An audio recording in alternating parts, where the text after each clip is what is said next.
আৰে ভাই 31 বুলি আইটিআই ক্লাছ বাং মাৰি আহিছো এটা কি পাৰ্টি নকৰিম নি আৰে তই ক্লাছে মই 31ত পাৰ্টিত এনজয় কৰিম বুলি পলিটেকনিকৰ এক্সামে বাদ দি আহিছো এতিয়া কি পাৰ্টি নকৰিম নেকি আৰে তহঁতৰ গিটাটো সাধাৰণ ৰিজন বে মইতো সিভিল ইঞ্জিনিয়াৰিঙৰ কোৰ্স কমপ্লিট কৰি সাৰ্টিফিকেট নুলুৱাকে গুচি আহিছো এতিয়া কি 31ত পাৰ্টি এনজয় নকৰিম নেকি বে আবে তহঁতি আহিবি বুলি ইমান দিনে পথাৰত কাকো সোমাবলৈকে দিয়া নাছিলো এতিয়া 31ত পাৰ্টি নকৰিম নেকি বে একৰ্ডিং টু সিভিল ইঞ্জিনিয়াৰিং মই এবাৰ ভাবিছো এই যে পথাৰখন দেখিছো নে 31st বুলি মই এটা 2 বা 4 মহলীয়া এটা প্ৰকাণ্ড ডাঙৰ ভেলাঘৰ বনাম বুলি ভাবিছো ঢালাই দিম ওপৰত মই ভাবিছো মানে এটা ধুনীয়া এচি থকা এটা ড্ৰয়িং ৰুম বনাম আৰু তলত মই ভাবিছো এটা গেৰেজ বনাই দিম এই মানে গাড়ী বাইকবোৰ থবলৈ সুবিধা হ'ব নে কি কওঁ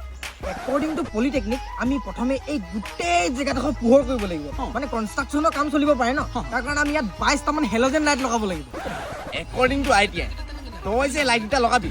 এইকেইটা জ্বলাব হ'লে এই যে পুখুৰী দেখিছ তাৰ পৰা পানী টানি মই ডিজেল ইঞ্জিনত ভৰাই দিম আৰু তাৰ পৰা ইলেক্ট্ৰিচিটি জেনেৰেট হ'ব আৰু সেই ইলেক্ট্ৰিচিটি জেনেৰেট হোৱাৰ পিছত এই লাইটকেইটা তেতিয়াহে জ্বলিব হয় নাই এইবাৰ আমাৰ 31st মেইন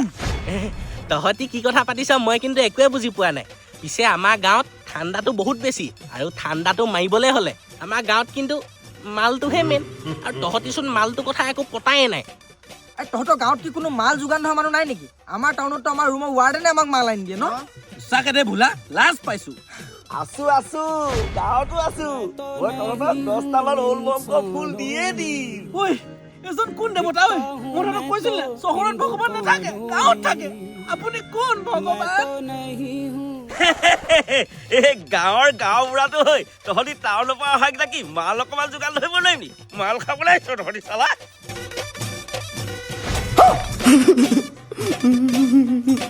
খুৰা আপোনালৈ মই চহৰৰ পৰা মানে এটা উপহাৰ আনিছিলো এইটো লোক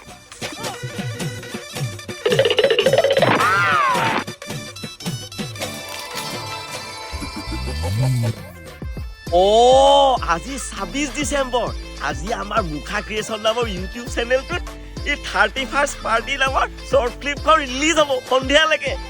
বৰ ভাল হৈছে দেই আপোনালোকে চাব নাপাহৰিব দেই বিশেষকৈ চেঙেলীয়াকেইটাই 1 মিনিট দেই ঐ তহঁতে কি খাওঁ তহঁতি